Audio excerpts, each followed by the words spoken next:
Okay, basically I soaked the DC motor in water, and you can see water is now coming out.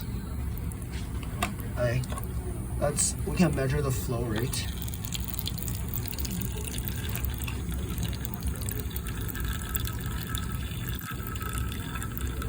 Bro, it's actually filling up pretty fast.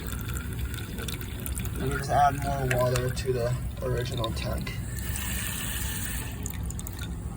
Yeah, can you believe it? A DC motor working, fully submerged. DC, I'm warning you. DC motor. Let's see how long it takes to fill this thing. And just a normal power supply, 2A batteries. And the flow is pretty steady as well. Only trouble is the motor is really hot.